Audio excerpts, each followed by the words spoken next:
بسم الله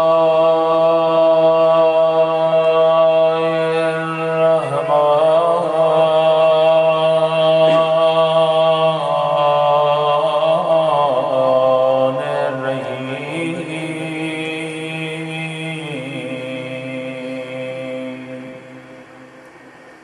الحمد لله رب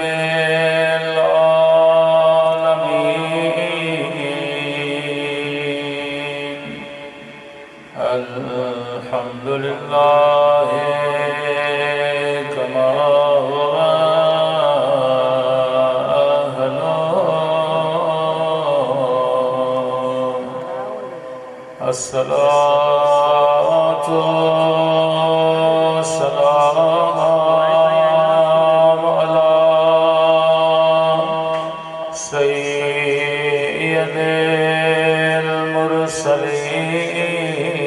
المرسلين وخاتم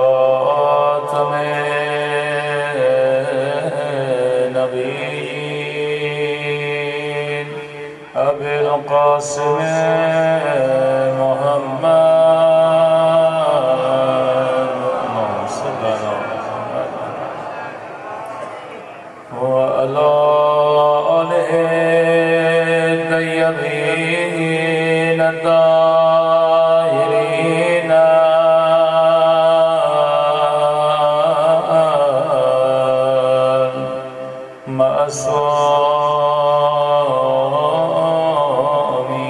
المعصومين سب مل کے اپنے مولا کے ظہور کی دعا پڑھیں اللہم کل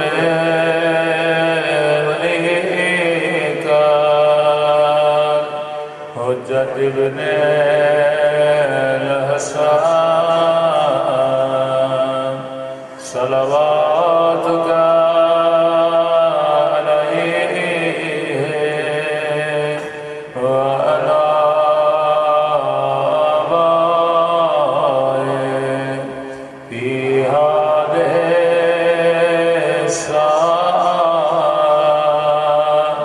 وفي كل وليا وحافظا وقائدا وناصرا ودليلا وعينا حتى تسكنه أرضك طوعا وتمتعه فيها طويلا برحمتك يا أرحم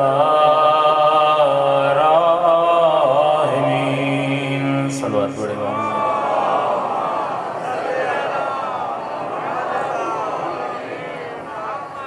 بسم الله الرحمن الرحيم رب اشرح لي صدري ويسر لي أمري واحلل عقدة من لساني يفقهوا قولي أما بعد فقد قال سبحانه وتعالى في محكم كتابه بسم الله الرحمن الرحيم وما خلقت الجن والإنس إلا ليعبدون صلوات پر محمد وعلى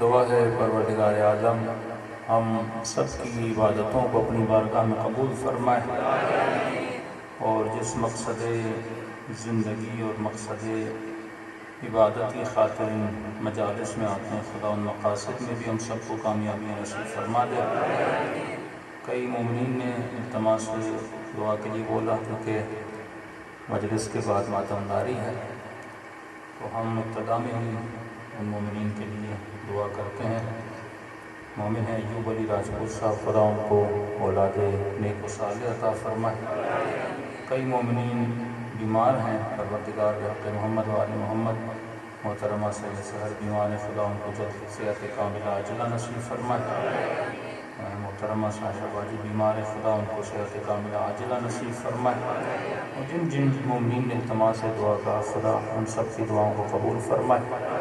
یہاں خدمت گزار ہیں مٹھو بھائی، خدا ان کی بھی توفیقات میں اضافہ فرمائے۔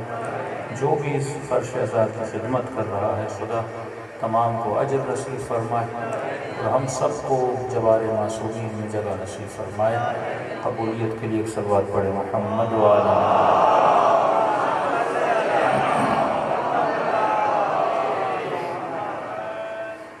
مجلس امام حسین۔ یہ وہ فرش اعلیٰ ہے جو انسانیت کو انسان بننے کا درس سکھاتا ہے۔ یہ ضرور نہیں کہ انسان صرف چیز کو خریدے، بلکہ اس چیز کو میں نے استعمال کیسے کرنا ہے یہ بھی مجھے آنا چاہیے۔ اگر آپ موبائل خرید کے آئیں لیکن آپ کو چلانا نہ آئے تو اس کے خریدنے کا کوئی فائدہ نہیں ہے۔ مہنگے سے مہنگا کمپیوٹر لیں لیکن اگر آپ کو چلانا نہ آئے تو پیسے بھی ضائع ہیں اور کمپیوٹر خریدنے کا کوئی فائدہ بھی نہیں ہے۔ اسی طرح انسان اگر گاڑی لے لیکن اگر اسے گاڑی چلانا نہ آئے تو کیا فائدہ؟ کروڑوں کی گاڑی کھڑی ہوگی لیکن آپ کو ڈرائیو کرنا نہیں آئے۔ کئی ایسے مومنین ہیں جنہوں نے ڈرائیور رکھے ہوئے ہیں، اور خدا نخواستہ ڈرائیور بیمار ہو گیا تو سمجھے بندہ واحد ہو جاتا ہے۔ گاڑی کھڑی کی کھڑی رہتی ہے لیکن اسے گاڑی چلانا نہیں آتی۔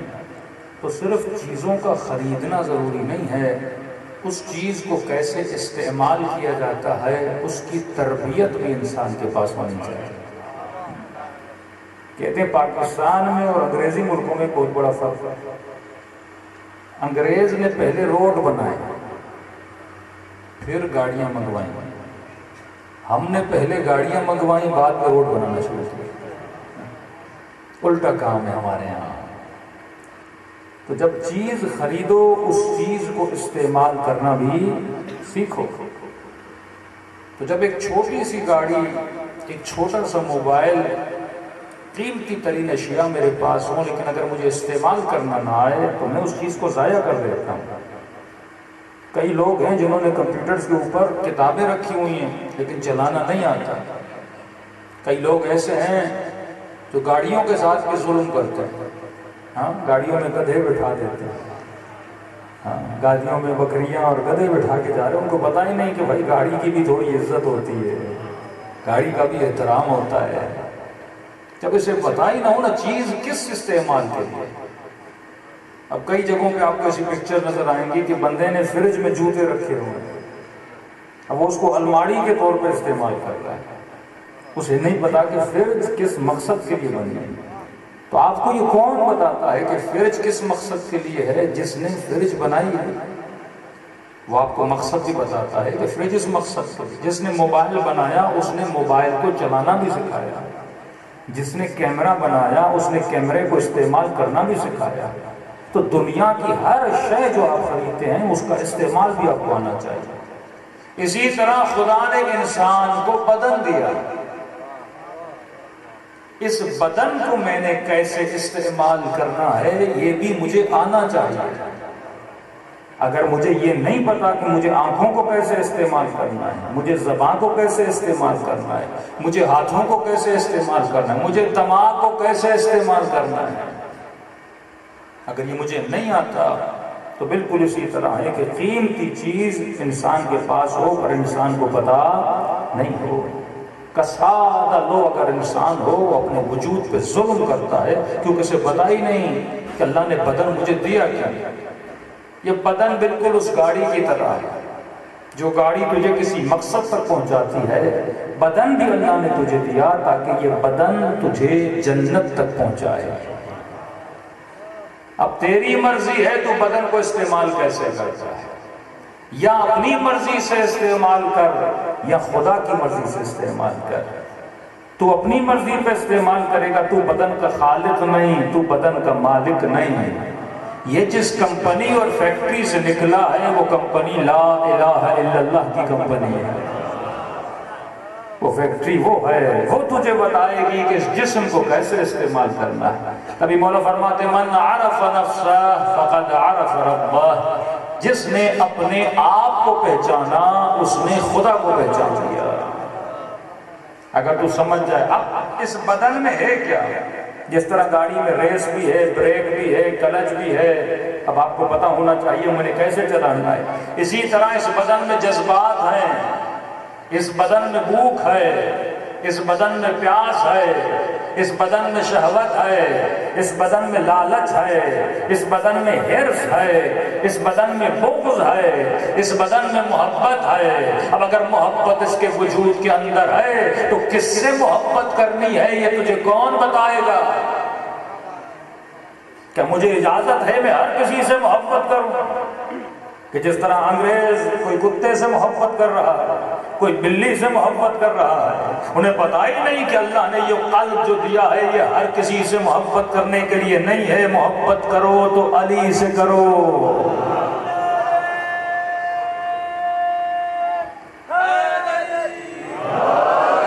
چھوٹی چھوٹی باتیں ہیں لیکن اگر غور کرو گے تو زندگی کا مقصد پتہ چل جائے گا۔ محبت کا جذبہ تیرے اندر ہے، پر سوال کس سے محبت کروں؟ نفرت کا جذبہ تیرے اندر ہے، کس سے نفرت کروں؟ بھوک میرے اندر ہے، کیا کھاؤں؟ پیاس میرے اندر ہے، کیا پیوں؟ شہوت میرے اندر ہے، کس سے شادی کروں؟ مجھے رزق اور روزگار کی تلاش ہے، کون سا کام کروں؟ یہ کون بتائے گا؟ کیسے اس باڈی کو مینج کرنا ہے؟ انسان میں غصہ ہے، کس پہ غصہ کروں کس پہ نہ کروں؟ کیا باپ پہ غصہ کر سکتا ہوں؟ کیا ماں پہ غصہ کر سکتا ہوں؟ کیا امام پہ غصہ کر سکتا ہوں؟ کیا خدا پہ غصہ کر سکتا ہوں؟ اور غصہ نہ ہو تو انسان نہیں۔ یعنی غصے کا ہونا بھی ضروری ہے لیکن غصے کو کیسے مینیج کرنا ہے یہ کون بتائے گا؟ اگر انسان میں غصہ نہ ہو، انسان اپنا دفاع نہ کرے، آپ کے گھر پہ چور حملہ کرے، ڈاکو حملہ کرے، اور اگر آپ کے اندر غصہ نہ ہو تو بندہ ایسے ہی بیٹھا رہے۔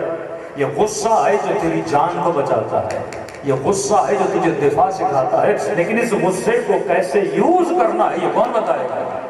محبت کس سے کرنی ہے کس سے نہیں کرنی یہ کون بتائے گا؟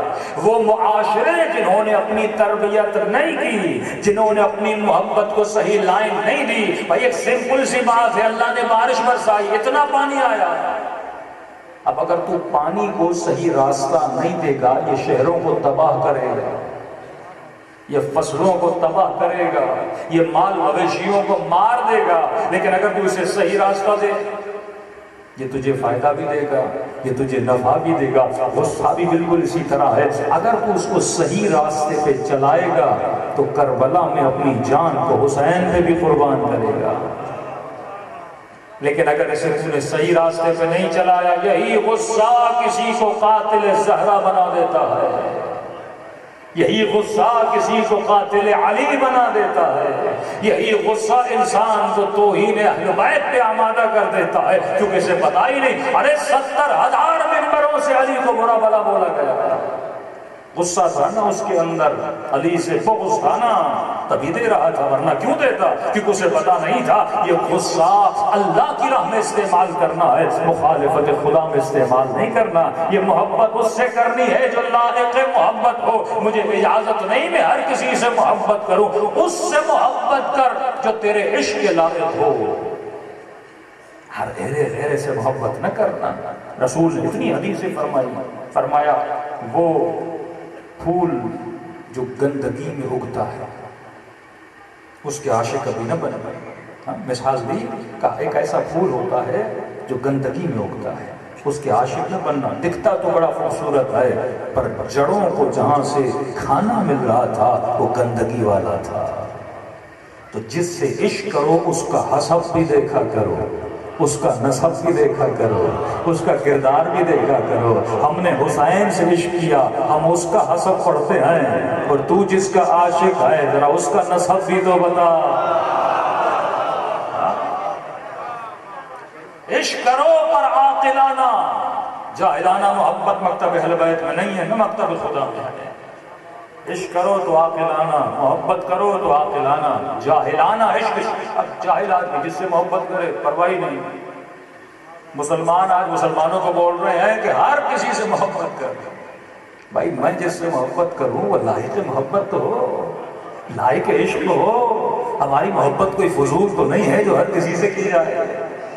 یہ محبت اس سے کروں جیسے عقل مانے گا بندہ اس سے محبت کرے. ایک طرف وہ معاشرے جو گرے ہوئے معاشرے. اب ایک انگریز نے عرب پتی تھا, اس نے اپنی ساری ملکیت اپنے کتے کے نام کر دی. بیٹوں کو نہیں دی, بہنوں کو نہیں دی. کہ مجھے کتے سے پیار ہے. کہ بھائی کیوں؟ کہ بیٹے مجھے چھوڑ کے چلے گئے, رشتہ دار چھوڑ کے چلے گئے, میرے تنہائی میں مجھے کون کام آیا؟ میرا کتا کام آیا. اگر اللہ سے عشق کرتا اور اپنی تنہائی خدا کے ساتھ گزارتا تو یہی پیسہ راہ خدا میں دیتا. لیکن کوئی کتا, کوئی بلی, کوئی سانپ پال رہا ہے, کوئی شیر پال رہا ہے. اب ایک دن آئے گا یہ کوکروچ بھی پالنا شروع کر دیں گے. چھوٹی سی رسی کوکروچ کو باندھیں گے اور اپنے پیچھے پیچھے چلاتے ہوئے آئیں گے. یہ معاشرے اس طرف جا رہے ہیں. حسین تجھے صحیح محبت کی طرف لانا چاہتا تھا کہ آؤ کربلا میں دیکھو شمر نے کس سے محبت کی, یزید نے کس سے محبت کی, ابن سعد نے کس سے محبت کی. ان کی محبتوں نے انہیں تباہ کیا. اور آؤ دیکھو حر نے کس سے محبت کی, حبیب نے کس سے محبت کی, عباس نے کس سے محبت کی, زینب نے کس سے محبت کی, اور حسین نے کس سے محبت کی. ارے محبت تجھے فنا بھی دیتی ہے, بقا بھی دیتی ہے. عاشق اس سے بنو جو تجھے بقا عطا کرے. اور میں دنیا کی محبت کرو کوئی بات نہیں, لیکن اس محبت میں نہ وفا ہے نہ بقا ہے. دو جملے, نہ وفا ہے نہ بقا ہے. اب بندہ بیوی سے محبت کرے اچھی بات ہے, لیکن بیوی کب تک وفا دیتی ہے؟ جب تک بندہ زندہ ہے. دنیا سے کیا وفا ختم. اس میں فنا بھی ہے. کب تک ساتھ رہے گی یا کب تک شوہر ساتھ رہے گا؟ 60 سال, 50 سال, 70 سال, اس میں کوئی وفا نہیں ہے. محبت و عشق حقیقی اس سے کیا کرو جو ہمیشہ تیرے ساتھ رہے, اور ہمیشہ ساتھ رہنے والی ذات پروردگار عالم کی ہے. یہ ہے عاقلانہ محبت, نہ کہ جاہلانہ محبت. ہم میں سے کئی لوگ جاہلانہ محبتوں میں گرفتار ہیں. ابھی مجھے کون بتائے گا کہ میں نے اپنی محبت کو کیسے مینج کرنا ہے؟ ایسے تمہارے وجود میں ہزاروں جذبات ہیں. غصہ, اور انسان میں غصہ کہاں نکالنا ہے, کہاں کرنا ہے. بندے کو کسی نے گالی دی تو غصے میں آ گیا, لیکن اس نے اپنی آنکھوں سے دیکھا کہ کوئی بندہ اللہ کی توہین کر رہا ہے, اسے غصہ نہیں آ رہا. ایسے جاہل بھی میں نے دیکھے کہ بیٹا شرابی تھا, کا کوئی بات نہیں, زانی تھا, کوئی بات نہیں, لیکن اس کا بیٹا شیعہ بنا, اس نے گھر سے نکال دیا. یہ جاہلانہ یعنی بغض, جاہلانہ بغض ہے. اب اس نے کہا بابا میں شیعہ بن گیا ہوں, میں نے شراب بھی چھوڑی ہے, مکتب علی میں گیا ہوں, میں نے بدکاریاں بھی چھوڑ دیں. کہ وہ سب منظور ہے, لیکن تو شیعہ کیوں بنا ہے؟ یہ جاہل لوگ ہیں نا. جب انسان اپنی عقل کو استعمال نہ کرے. یہ بدن خدا نے تجھے دیا, اس بدن کو کیسے استعمال کرنا ہے یہ کون بتائے گا؟ بالکل ایک چھوٹے سے پودے کی طرح تم نے اس بدن کی تربیت کرنی ہے. تربیت کی ابتدا بدن سے شروع ہوتی ہے. اگر میں اپنی آنکھوں کی تربیت نہ کروں, کانوں کی تربیت نہ کروں, زبان کی تربیت نہ کروں, شکم کی تربیت نہ کروں. بڑے بڑے علماء جب خمینی صاحب سے ملنے گئے اور امام خمینی نے جب ان کو دیکھا کہ میں ان مولویوں سے نہیں ملنا چاہتا. کہ کیوں؟ کہ جن کا پیٹ اتنا بڑا ہو وہ مولوی کیسا؟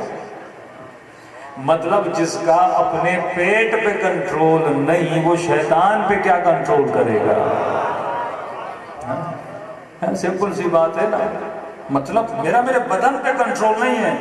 پیٹ اپنی مرضی سے بڑھ رہا ہے, آنکھیں اپنی مرضی سے دیکھ رہی ہیں, کانوں کو جو دل میں آیا سن رہے ہیں, زبان سے جو من میں آیا بندہ بول رہا ہے, اعضائے نے کہا جہاں دل کرے بندہ شہوت کو پورا کر رہا ہے. تو مولا فرماتے ہیں تجھ میں اور حیوان میں کوئی فرق نہیں ہے, کیونکہ حیوان جب کرتا ہے تو سوچتا نہیں ہے, انسان جب کرتا ہے تو سوچتا ہے. میں لشکر یزید میں جا رہا ہوں یا لشکر حسین میں جا رہا ہوں؟ اسی فکر کی وجہ سے تو انسان ہے۔ تبھی مولا نے فرمایا من عرف نفسہ فقد عرف ربہ، جس نے اپنے آپ کو پہچانا اس نے اپنے خدا کو پہچان لیا۔ یہ چھوٹے چھوٹے آپ کے بچے یہ اللہ کی سب سے بڑی امانت ہے۔ بچے تو ہیں لیکن سمجھو قرآن کے بعد اہل بیت کے بعد اگر سب سے بڑی امانت خدا کسی کو دیتا ہے اس کی اپنی اولاد ہے۔ اب رسول خدا کی اتنی سخت ترین حدیث ہے کہ مسلمان سنے تو اس کے وجود کانپنا چاہیے۔ کیا فرماتے ہیں؟ فرماتے ہیں جس بندے نے اپنے اولاد کی تربیت نہیں کی، جس باپ نے اپنی بیٹی کی تربیت نہیں کی، جس مومن نے اپنے بچے کی تربیت نہیں کی اور تربیت نہ کرنے کے نتیجے میں وہ شرابی بنا، وہ بدکار بنا، وہ راشی بنا، وہ گالم گلوچ والا بنا، وہ نشے کی طرف چلا گیا، وہ گندگیوں کی طرف چلا گیا، اب اس کا ناطہ نماز سے نہیں ہے، اس کا ناطہ مجلس سے نہیں ہے، یہ مختلف بدکاریوں میں مبتلا ہے۔ فرماتے ہیں جب اس کی نسلیں ایسی ہو جاتی ہیں تو بچہ اگر برا ہو تربیت نہ کرنے کے نتیجے میں وہ خود بھی گناہ کر رہا ہے اور گناہ ماں باپ کے نام اعمال میں بھی جا رہا ہے۔ یعنی اگر یہ دنیا سے چلا گیا عالم برزخ میں خدا اس پہ عذاب کرے گا، کہے گا پروردگارا میں نے تو کوئی گناہ نہیں کیا۔ اللہ کی آواز آئے گی تو نے گناہ نہیں کیا لیکن میں نے تجھے ایک امانت دی تھی بیٹے کی صورت میں، بیٹی کی صورت میں، آج وہ معاشرے میں گناہ کر رہا ہے، سزا میں تجھے دوں گا کیونکہ تو نے اسے صحیح تربیت نہیں دی تھی۔ تو فرمایا جس باپ نے اپنی بیٹی کی شادی مال کی خاطر، دولت کی خاطر، دنیا داری کی خاطر، قوم پرستی کی خاطر، قبیلے کی خاطر کسی ایسے بندے سے کرا دی جو اسے پتا تھا یہ بدکار ہے، اس کے دل میں خوف خدا نہیں ہے، یہ عابد و زاہد نہیں ہے، یہ اللہ کی مخالفت کرتا ہے۔ فرمایا جب یہ ایسی جگہ پہ بیٹی کی شادی کرائے گا اللہ کا حکم آئے گا جب یہ مر جائے اس کے نام اعمال میں لکھو اس نے بیٹی کی شادی نہیں بلکہ اپنے ہاتھوں سے اپنی بیٹی کا قتل کر دیا تھا۔ من قتل نفسا بغیر نفس او فساد فی الارض فکأنما قتل الناس جميعا ومن احیاها فکأنما احیا الناس جميعا، جس نے ایک انسان کو زندگی دی پوری کائنات کو زندگی دی۔ کہ مولا ہم کسی کو زندگی دے سکتے ہیں؟ کہ مراد یہ جس نے ایک انسان کو ہدایت دی، جس طرح تو ایک کو ہدایت دیتا ہے، ہدایت میں مراد حیات ہے، اسی طرح جب تو ایک انسان کو گمراہ کرتا ہے قتل الناس جميعا تو پوری کائنات کو گمراہ کر رہا ہے۔ تو اگر بیٹی کی شادی کسی بدکار سے کراؤ گے اس کی نسل کو تباہ کرو گے، جب ایسے انوائرمنٹ اور ماحول میں جائے گی اس کی زندگی بھی تباہ، اس کے بچوں کی زندگی بھی تباہ۔ تو ہماری نگاہ مال دنیا پہ تو ہوتی ہے لیکن نسل کی تربیت پہ نہیں ہوتی۔ آؤ کربلا میں دیکھو حسین نے عباس کی کیسی تربیت کی ہے، اکبر کی کیسی تربیت کی ہے، قاسم کی کیسی تربیت کی ہے۔ آؤ دیکھو علی نے قمبر کی کیسی تربیت کی ہے، رسول نے بلال کی کیسی تربیت کی ہے، سیدان فضہ کی کیسی تربیت کی ہے۔ یہی تو تربیت کا نتیجہ تھا کہ یہودی ایک دن بھی علی کے ساتھ گزار دے وہ اسلام کا کلمہ پڑھنے کے لیے تیار ہو جاتا تھا۔ یہی اخلاق مصطفیٰ تھا جس نے سلمان کو سلمان بنایا، جس نے بلال کو بلال بنایا۔ اگر تو اپنے بچوں کی تربیت نہ کرے تو تیرے نام اعمال میں لکھا جائے گا کہ اپنی اولاد کا قاتل بنا۔ اب حدیث سننا، اتنی سخت حدیث ہے رسول خدا کی، آج ہر مومن کہتا ہے شیعہ تبرہ کرتا ہے، شیعہ تولا کرتا ہے۔ اب سنو رسول خدا کیا فرماتے ہیں، فرماتے آخری زمانے کی جو میری امت ہوگی، آخری زمانے کے جو ماں باپ ہوں گے مسلمانوں کے، فرمایا یہ اپنے بچوں کی صحیح تربیت نہیں کریں گے اور تربیت نہ کرنے کے نتیجے میں ان کی اولادیں گمراہی کی طرف جائیں گی اور جب وہ گناہ کریں گے تو وہ گویا آخری زمانے کے بچے اور ان کے والدین اپنے عمل سے مجھ رسول پہ تبرہ کر رہے ہیں۔ آج کوئی سوچ سکتا ہے رسول پہ تبرہ کرے؟ علیہ باللہ۔ فرمائیے اپنے عمل سے میرے اوپر تبرہ کریں گے۔ اگر کوئی خود کو شیعہ کہے پر اولاد کی تربیت نہ کرے، تمیز نہ سکھائے، ادب نہ سکھائے، بھائی اتنا بڑا شہر ہے شیعہ سنی یہاں رہتے ہیں، مقام فخر یہ ہے بھائی ایک مارکیٹ میں 4 دکانیں ہیں، مثلا ایک شیعہ کی 3 دوسرے مسلمانوں کی، کیسے پتا چلے ایک دکان شیعہ کا ہے؟ علم سے نہیں، کپڑوں سے نہیں۔ مولا فرماتے اگر کسی محلے میں بھی تیرا گھر ہونا تو لوگوں سے پوچھا جائے نا آج میں فقیر ہوں کس کے در پہ جاؤں مجھے خیرات ملے گی، سب علی والے کے گھر کی طرف اشارہ کرے۔ کوئی پوچھے نا یہ 4 دکانیں ہیں مثلا سونار کی، میں کس سے جا کے سونا لوں، تو لوگ بولیں وہ علی والے کی دکان ہے، وہ ملاوٹ نہیں کرتا، وہ دھوکہ دہی نہیں کرتا، وہ جھوٹ نہیں بولتا، اس کی دکان پہ جاؤ۔ پہلی مجلس میں میں نے کہا تھا نا کہ امام زمانہ ایک موچی کی دکان پہ جاتے تھے، موچی تھا لیکن ہفتے میں 2 مرتبہ حجت خدا اس کی دکان پہ جا رہے ہیں۔ کیوں؟ واقعہ میں نے شاید بیان کیا آپ کی خدمت میں کہ مولا جیسے اٹھے موچی کے پاس 3 جوتے آئے اور ان کو بولا میں سیتا ہوں جلدی لے کے چلے جانا۔ اب امام آئے، امام نے جوتا اتارا کہ موچی میرے جوتے کو سیو۔ اس نے کہا مولا پہلے 3 سی لوں پھر آپ کا سیتا ہوں۔ پھر کہا موچی میرے جوتے کو سیو، کہ مولا ان کو وعدہ دیا ہے وہ آئیں گے پھر آپ کا سیتا ہوں۔ تیسری بار کا موچی میرے جوتے کو سیو۔ موچی کھڑا ہوا، مولا کو اپنے سینے سے لگایا کہ مولا آپ نے ہی تو فرمایا تھا جو وعدے پہ وفا نہ کرے اس کا دین نہیں ہوتا۔ مولا مجھے آزما رہے ہیں کہ میں وعدے پہ وفا کرتا ہوں کہ نہیں کرتا، مولا میں آپ کے فرمان پہ عمل کر رہا ہوں۔ امام نے کہا تبھی تو میں تیری دکان میں ہفتے میں 2 مرتبہ آتا ہوں۔ تو واقعاً شیعہ ابا عبداللہ ہے، کیونکہ تو نے اپنی صفات سے بتایا، تو نے اپنے کردار سے بتایا، تو نے اپنے اخلاق سے بتایا۔ دنیا ترس ہے آپ کے ساتھ کاروبار کرنے کے لیے، ترسنا چاہیے دنیا کہ بھائی شیعہ قوم کے جوانوں کے ساتھ کام کیا کرو، ان میں فصاحت و بلاغت و سخاوت و عیب نہیں ہوتے، یہ کردار کے پاک ہوتے ہیں، رفتار کے صاف ہوتے ہیں۔ یہ کب ہوگا، ہم اس مقام پہ کب پہنچیں گے؟ ابتدا اس بدن سے ہے، جب تک اپنی تربیت نہیں کرو گے۔ کل میں نے عرض کیا کہ انسان درخت نہیں پر درخت کے کمالات کو رکھتا ہے، پتھر نہیں پر پتھر کے کمالات کو رکھتا ہے۔ انسان حیوان نہیں پر حیوانی کمالات کو رکھتا ہے۔ اب انسان کیا ہے، بچے کو بھی یاد ہونا چاہیے۔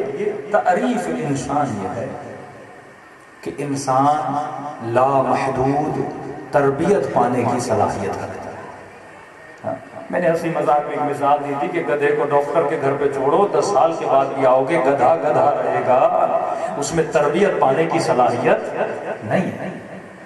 ایسا نہیں کہ وہ کالج میں اگر کھڑا ہو جائے تو وہ آدھا لکھنا پڑھنا سیکھ جائے، نہیں، کیونکہ وہ حیوان ہے اور حیوان میں سیکھنے کی صلاحیت نہیں۔ آپ تھوڑی بہت ہوتی ہے، جیسے طوطا لاؤ لفظ سکھاؤ 2000 ورڈ سیکھ لیتا ہے، اب یہ نہیں وہ پورا قرآن نہج البلاغہ کا حافظ بن جائے، یہ صلاحیت اس میں نہیں ہے۔ اور جو سکھاتے بھی ہو نا اس سے بھی وہ کچھ سیکھتا نہیں ہے، وہ رٹا مارتا ہے۔ مثلا شیر کو جب سرکس میں لے جاتے ہو تو یہ نہیں وہ سیکھتا ہے، نہیں، اسے ایک لالچ دی جاتی ہے، اس کے اندر بھوک ہے اور اسے بتایا جاتا ہے یہ کام کرو گے تو آدھا کلو گوشت ملے گا، پھر یہ کرو گے تو 1.25 کلو گوشت ملے گا۔ وہ گوشت کے چکر میں کر رہا ہوتا ہے، اسے بھی نہیں پتا میں کیا کر رہا ہوں، گوشت کرتا جاتا ہے۔ جیسے آپ نے بیل دیکھا ہوگا پچھلے زمانے میں تیل نکالنے کے لیے واڑے ہوتے تھے، ان کی آنکھیں بند کر دیتے تھے بیل کی، اب وہ گھومتا رہتا تھا، گھومتا رہتا تھا، گھومتا رہتا تھا۔ شیطان ہمیں ایسے گھماتا رہتا ہے، گھماتا رہتا ہے، بندے کو اپنے گرد گھماتا رہتا ہے۔ اب وہ جیسے اس بیل کی آنکھیں کھولتے تھے وہ دیکھتا تھا 8 گھنٹہ میں چلا ہوں اور وہیں کا وہیں کھڑا، ایسا انسان اس کو دھوکہ دیتا تھا۔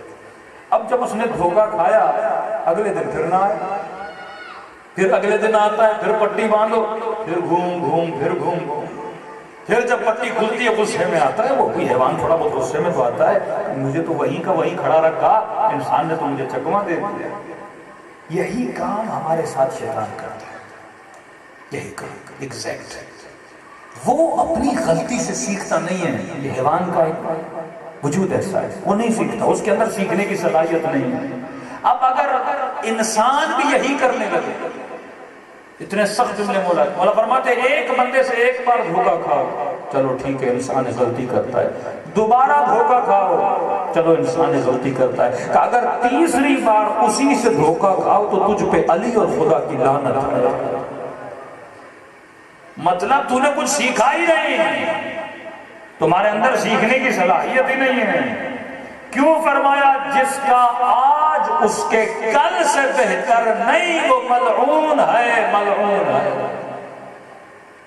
مطلب جو بہتری نہیں لا رہا، ڈے بائی ڈے تم اپنے وجود کو اپ گریڈ نہیں کر رہے، علوم اہل بیت سے فائدہ نہیں لے رہے، تمہارے اندر ترقی نہیں آ رہی، ویسے کہ ویسے ہو جیسے 10 سال پہلے تھے. جسم بھی انسان کو بدلتا ہے، بال سفید ہو جاتے ہیں، جسم بوڑھا ہو جاتا ہے، کمر جھک جاتی ہے، گھٹنوں میں تکلیف ہونا شروع ہو جاتی ہے، لیکن تیری روح ویسی کی ویسی. نہ اخلاق بدلا، نہ کردار بدلا، نہ رفتار بدلی. کہ یہ حیوان ہے اور اس میں اور حیوان میں کوئی فرق نہیں ہے. ملعون ہے وہ ملعون ہے جس کا آج اس کے کل سے بہتر رہی. اگلا جملہ بڑا پیارا فرمایا مومن کے لیے ہر وہ دن عید کا ہے جس دن وہ گناہ نہ کرے. ہر دن اس کے لیے عید ہے جس دن وہ اللہ کی مخالفت نہ کرے.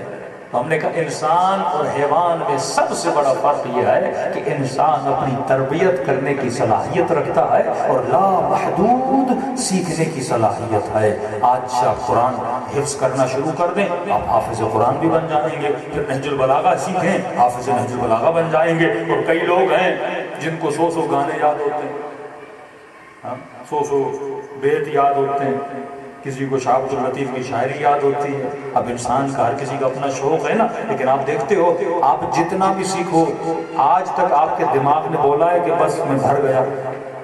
آج تک وہ ایسا؟ ایک سی ڈی لو، ایک یو ایس بی لو، اس میں مثلا موبائل لیتے ہو نا، اس کی میموری بھی بھر جاتی ہے. کتنی بھی بڑی میموری ہو لیکن بالآخر ویڈیوز پکچرز ڈاؤن لوڈ کر کے اس کی میموری بھر جاتی ہے. لیکن انسان واحد مخلوق ہے جس کی میموری کبھی بھرتی. اب اگر خدا نے انلیمیٹڈ اسپیس دیا ہے، غور سے سننا ہے جملے بھائی. آپ ایک مرتبہ بینک میں کام کرتے ہو، ٹھیک ہے؟ اب بینک میں جو بینکر کام کرتے ہیں زیادہ تر لوگوں کا جو اکاؤنٹ کی ڈیٹیلز ہوتی ہیں وہ بینک میں ہوتی ہیں. اب اکاؤنٹ کی جو ڈیٹیل ہوتی ہے وہ ٹیکسٹ ہوتا ہے، اس کا اتنا سائز بڑا نہیں ہوتا. تو ان کے لیے ضروری نہیں ان کے پاس مثلا 10 ٹیرا بائٹ ہارڈ ڈسک ہو، ایک چھوٹی سی یو ایس بی میں آپ کی بینک اسٹیٹمنٹ آ جاتی ہے. ایک مرتبہ آپ یو ایس بی لے کر جاتے ہو کسی سے فلم لینے کے لیے یا مجلس لینے کے لیے، بھائی 10 مجلس مولانا کی ڈال دو. اب جو ویڈیو ہوتی ہے اس کا سائز بڑا ہوتا ہے، اس کے لیے آپ کو ویسا یو ایس بی لے کر جانا ہے. یا کسی نے مثلا کربلا کی ساری زیارتیں ڈاؤن لوڈ کرنی ہے، اس کے لیے اتنا ڈیٹا چاہیے ہوتا ہے. اب یہ ہو سکتا ہے خدا نے آپ کو انلیمیٹڈ میموری دی ہے، مطلب اس کے اندر 1000 فلمیں ڈالو، 1000 تصویریں ڈالو، لاکھ شعر ڈالو، کروڑوں مجلسیں ڈالو، یہ کبھی بھرتا نہیں. جب انلیمیٹڈ تجھے ہارڈ ڈسک خدا نے دی ہے، جب انلیمیٹڈ اس میں جتنا ڈالو تو کیوں دیا ہے؟ سوال ہے کیوں دیا ہے؟ فلمیں دیکھنے کے لیے،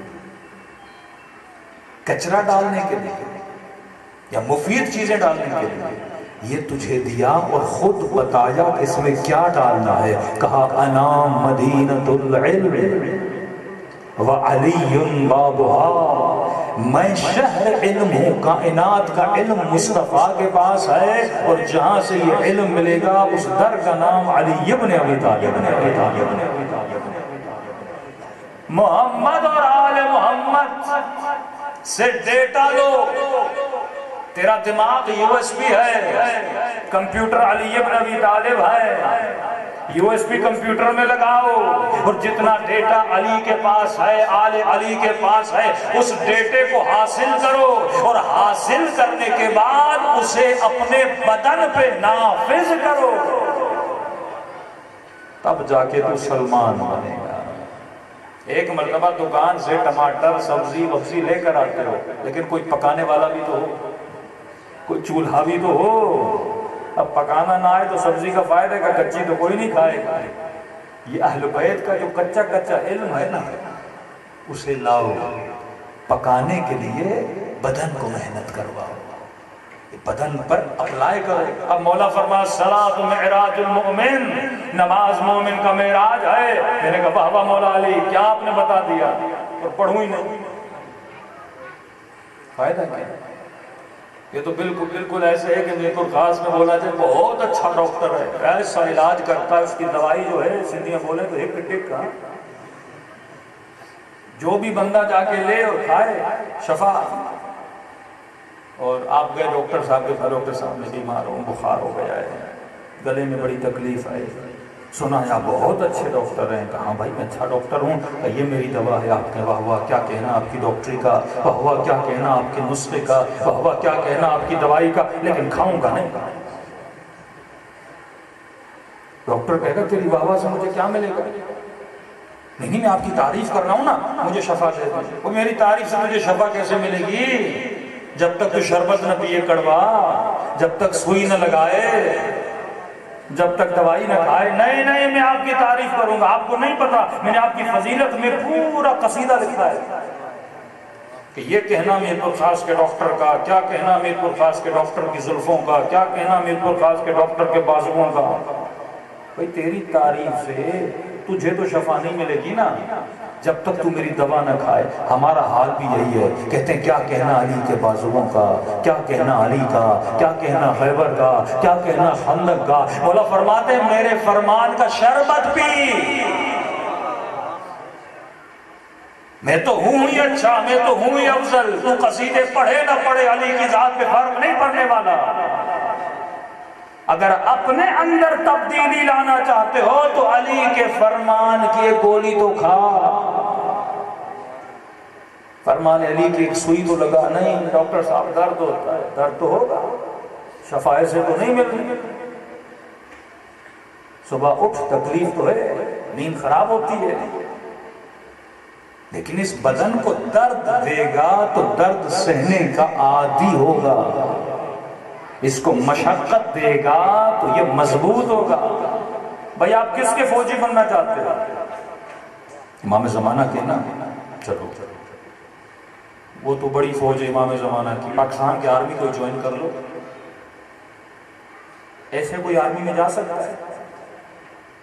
آرمی مطلب فوج، فوج مطلب نظم، فوج مطلب دفاع کا، سرحد کا، ملک کا جذبہ ہو، استقامت ہو، اطاعت ہو۔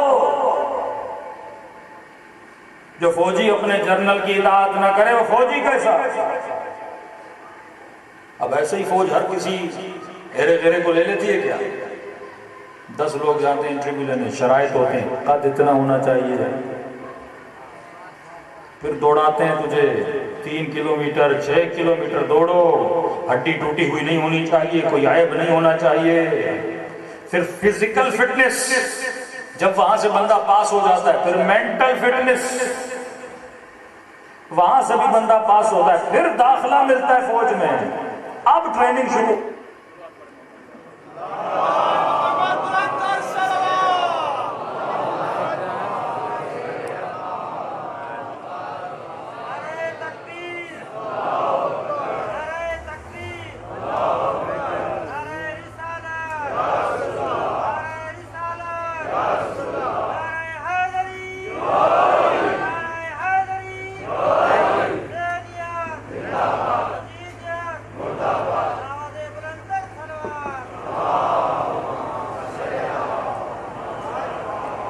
ایک سمپل سی مثال دے رہا ہوں تاکہ آپ کو سمجھ آئے کہ مکتب اہل بیت میں بھی ایسے داخلہ نہیں ملتا۔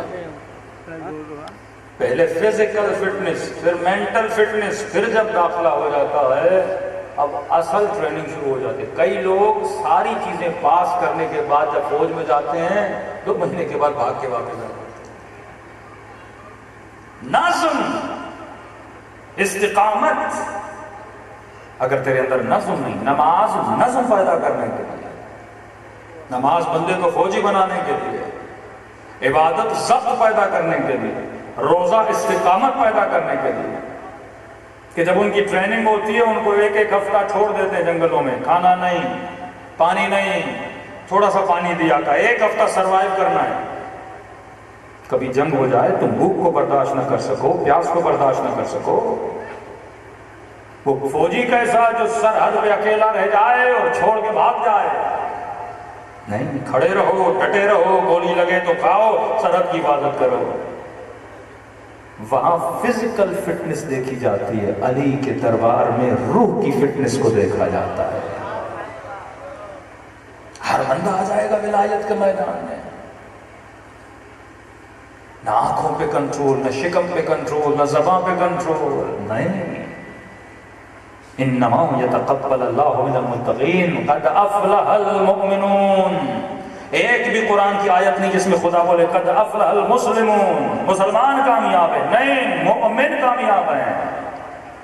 مومن اس مقام پہ پہنچ جاتا ہے تو اپنے وجود کو نظم دیتا ہے، جو کہتا ہے خدا میرے اندر استقامت ہے، اب شیطان کے سامنے کھڑے ہونے کی طاقت ہے، اب شہوت کی دعوت آئے گی میں نہیں کروں گا، میرے اندر طاقت ہے، اب گناہ کی آفر ہوگی میں نہیں کروں گا، میرے اندر طاقت ہے۔ اور طاقت کیسے آتی ہے؟ سورہ شمس پڑھو، زکاہا، جس نے اپنا تزکیہ کیا۔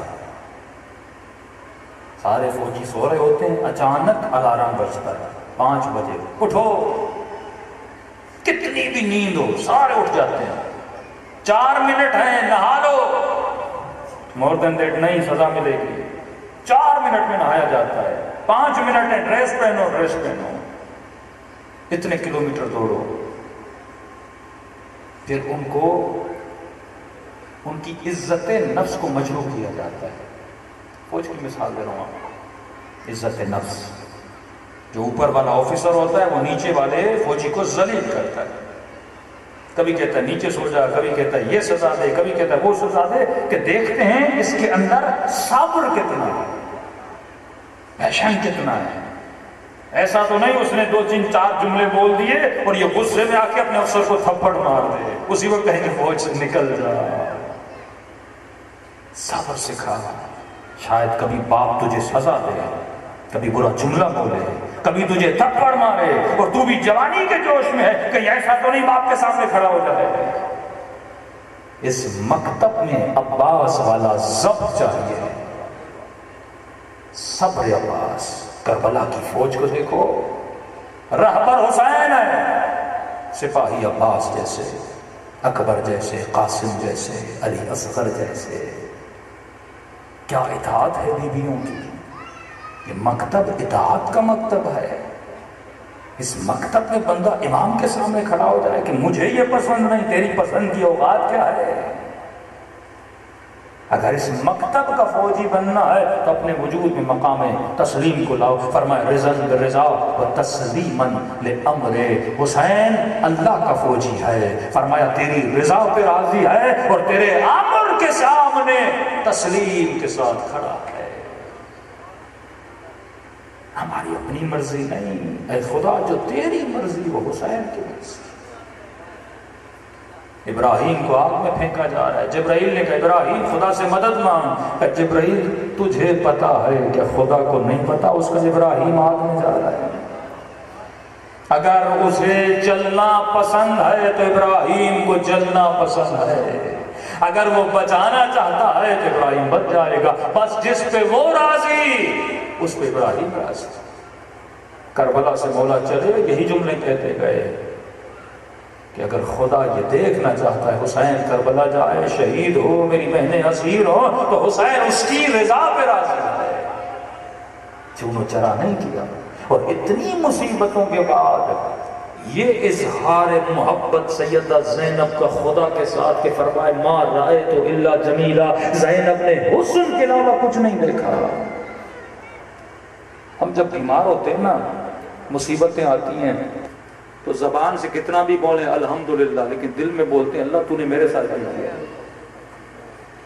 جوان بیٹا مر جائے، جوان بیٹی مر جائے، بندہ بیمار ہو جائے، کینسر ہو جائے، ہاں زبان سے بولتا ہے الحمدللہ، لیکن وہ الحمدللہ بھی ایسے بولتا ہے کہ خدا بھی سمجھ چاہتا ہے تو الحمدللہ نہیں بول رہا، تو بڑا غصے میں بول رہا ہے۔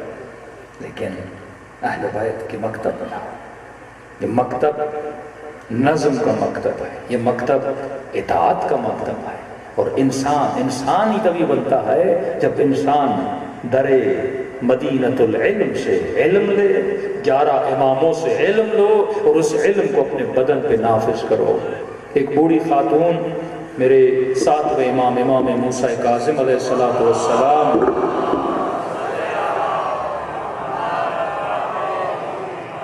مولا کی خدمت میں آتی ہے، کہتی مولا میں بیمار ہوں۔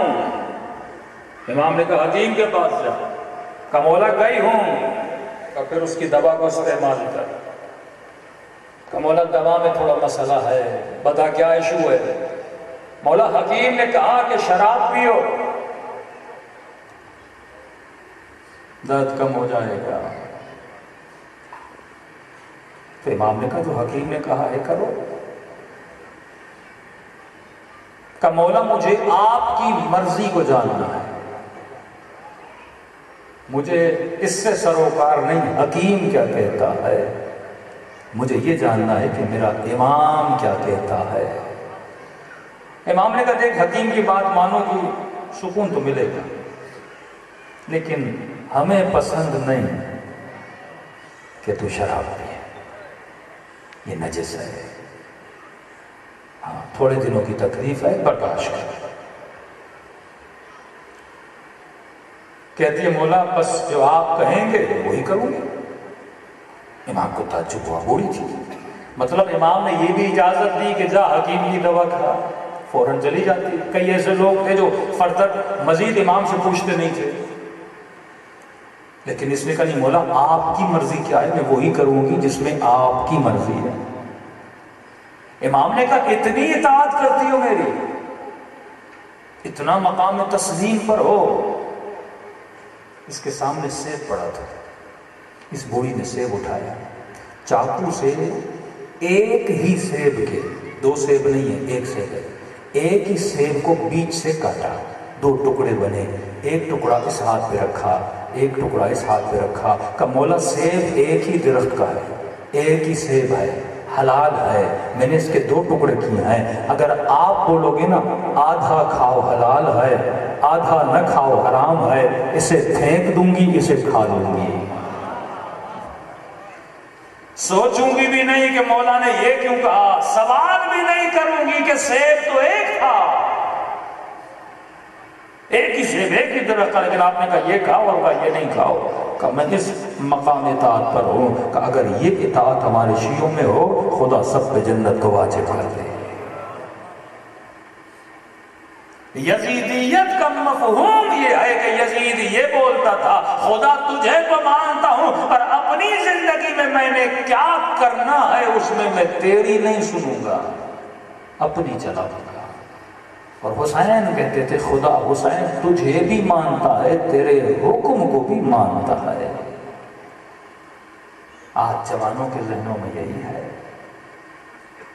آج علی کے ماننے والوں کی کمی نہیں، آج حکم علی کے ماننے کی کمی ہے، آج خدا کے ماننے والوں کی کمی نہیں، حکم خدا کے ماننے کی کمی ہے۔ کربلا مکمل اطاعت کا نام ہے، تسلیم کا نام ہے، ثبات قدم کا نام ہے، حیا و ادب کا نام ہے۔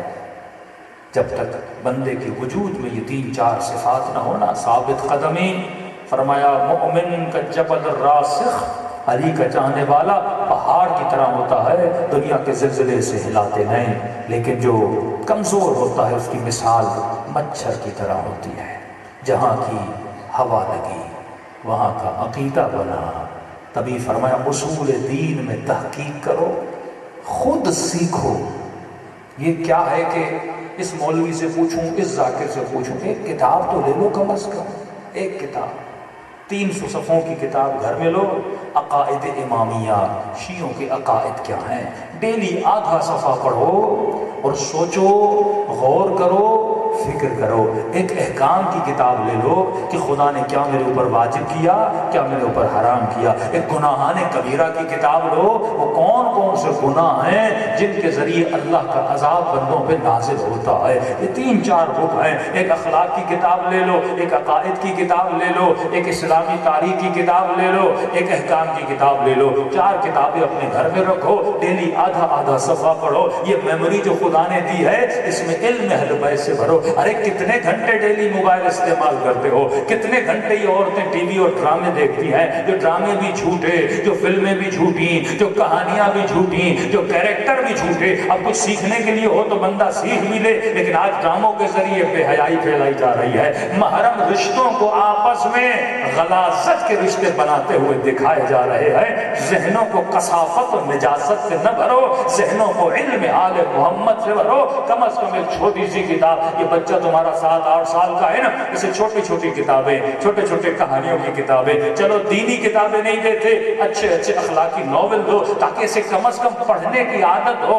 وہ بچہ کسی شیعہ کا بچہ ایسا نہ ہو جو ڈیلی بیسس پہ ایک صفحہ نہ پڑھے، کچھ بھی نہیں تو بولو قرآن کا ترجمہ پڑھو، کچھ بھی نہیں 4 حدیث محمد اور آل محمد کی پڑھو، کچھ بھی نہیں آدھا صفحہ نہج البلاغہ کا پڑھاؤ۔ جب اسے پڑھنے کی عادت دلاؤ گے یہ مکتب علی کا شاگرد بننا سیکھ جائے گا۔ ہم بس دیکھنے کے عادی ہیں، پڑھنے کے عادی نہیں ہیں۔ دشمن نے دکھا دکھا کر ذہنوں کو تباہ کر دیا، اور علی نے پڑھا پڑھا کر سلمان کو ابو ذر بنا دیا۔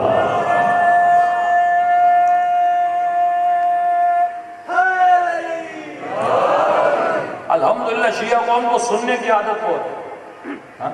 اب سندھ کا تو نہیں پتا، پنجاب میں 3 دن جلسے چلتے ہیں، 3 دن 200 ذاکر، سننے کی عادت بڑی ہے۔ اب سن سن کے بندے آدھے سن بھی ہو جاتے ہیں۔ بھائی سننے کا بھی کس کرنا ہوتا ہے، 3 دن تم جلسے کراؤ گے۔ مجھے اس بات میں بڑا غصہ آتا ہے، کئی جگہوں پہ جاتے ہیں 4 مولوی بلائے ہوئے، کہ کیا ضرورت ہے 4 مولوی بلائے؟ ہاں ہم کہیں ایسی جگہ جائیں جہاں ایک بھی مولوی نہیں ہے، تم نے 4 کو ایک جگہ پہ جمع کیا ہوا، فائدہ کیا ہے؟ بس یہ کہ 4 بڑے لوگ آ جائیں، میری واہ واہ ہو جائے۔ یعنی عقل بندے کی یہ نہیں کہ مجلس بھی ریاکاری کے لیے کروا رہا ہے۔ انسان مطلب خود کو پہچانو، اپنی ضرورتوں کو پہچانو۔ میکسیمم انسان 2 گھنٹہ سنے گا، اس سے زیادہ تو آدمی کو نہیں ہوتی، اور سنتا تو ہے لیکن ایک کان سے نکلتا ہے پھر دوسرے کان سے ختم ہوتا جاتا ہے، پھر اس بات کا اثر بندے پہ نہیں ہوتا۔ جسم میں بھی ایک طاقت ہوتی ہے، ایک حد تک انسان کام کرتا ہے، پھر انسان کا دماغ کام کرنا۔ کم سنو زیادہ سوچو۔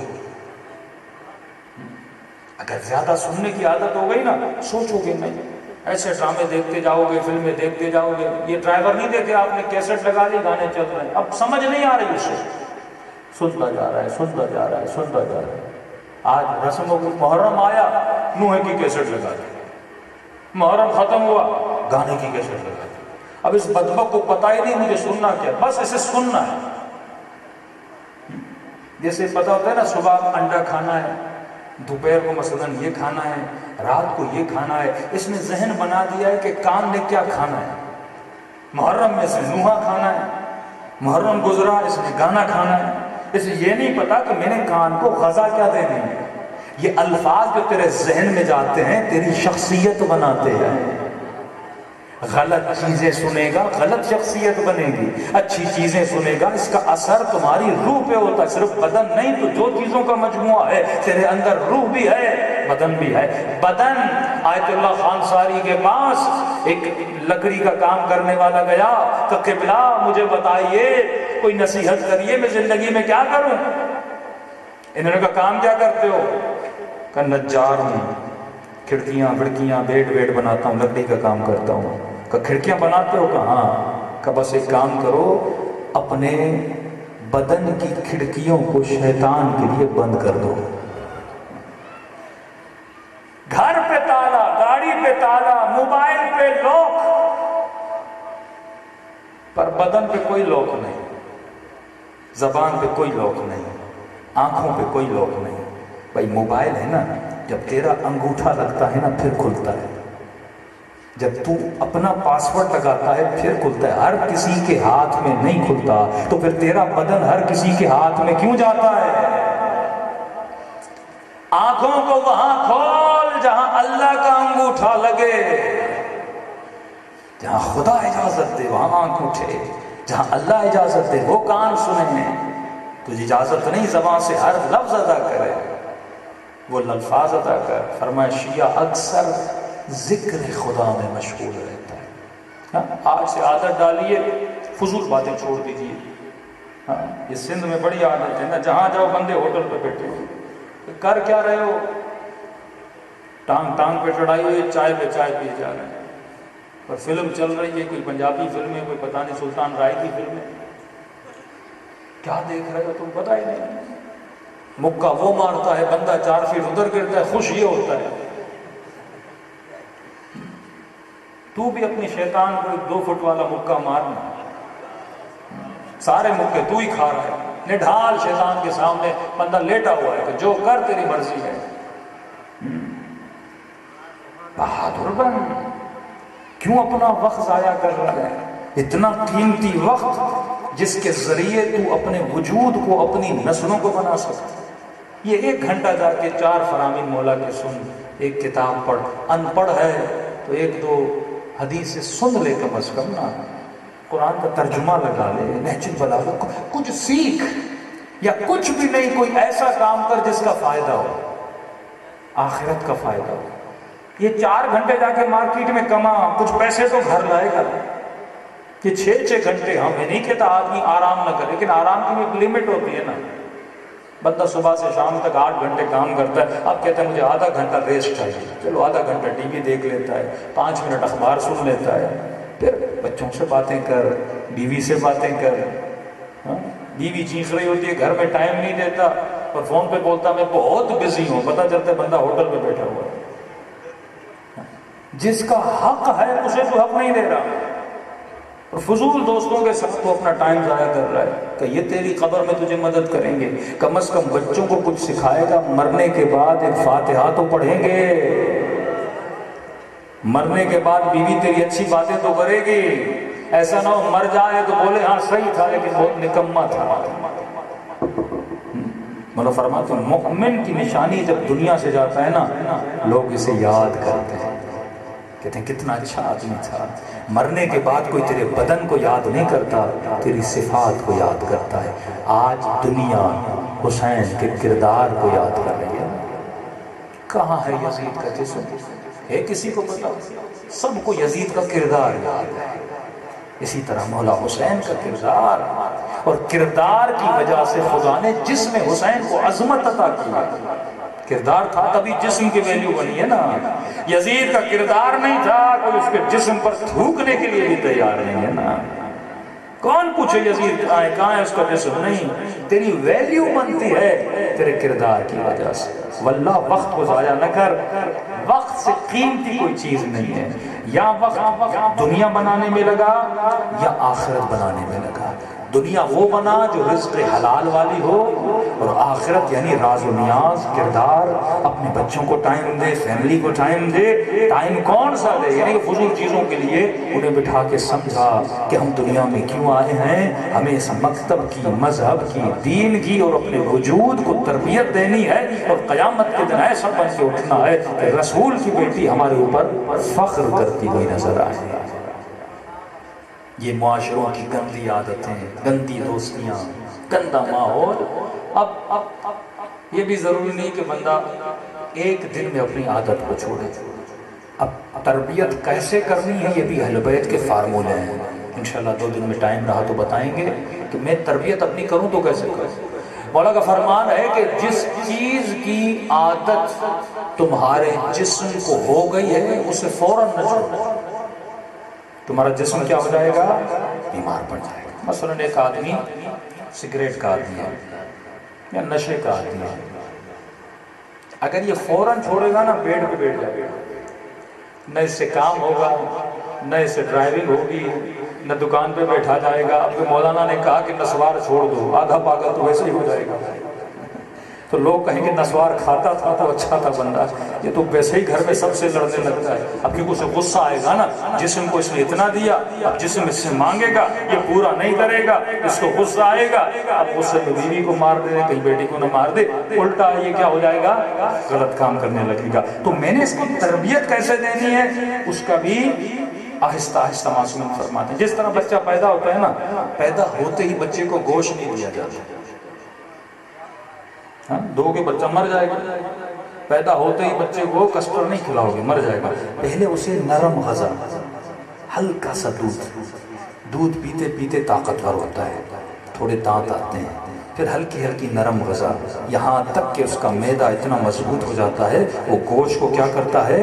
برداشت کرتا ہے۔ اسی طرح جب تو پیدا ہوتا ہے تیری روح بڑی کمزور ہوتی ہے، تبھی کہا 7 سال تک اسے چھوڑ دے تاکہ یہ بڑی ہوتی جائے۔ اتنی سختی نہ کر اپنے بچوں پر، کئی لوگ سختی سے ان کے بچے دین سے بیزار ہو جاتے ہیں۔ ہاں بچہ سو رہا ہے، لات مار کے اٹھ نماز پڑھ، یہ نماز سے نفرت کرے گا، محبت نہیں کرے گا۔ بیٹی کو تماچے مارے تو چادر کیوں نہیں پہنتی، اس بیٹی کو چادر سے نفرت ہو جائے گی۔ آہستہ آہستہ کر کے جب یہ 7 سال کا ہوا، اب تھوڑا تھوڑا جس طرح بچے کو دودھ دیا جاتا ہے، پھر اسے کیک دیا جاتا ہے، پھر کسٹرڈ دیا جاتا ہے، پھر اسے گوشت دیا جاتا ہے۔ سخت غذائیں بعد میں، ایسا نہیں کہ تم پہلے ہی دن اسے بولو کہ شب قدر ہے 100 رکعت نماز پڑھو، وہ کہے گا میں کہاں آگے پھنس گیا۔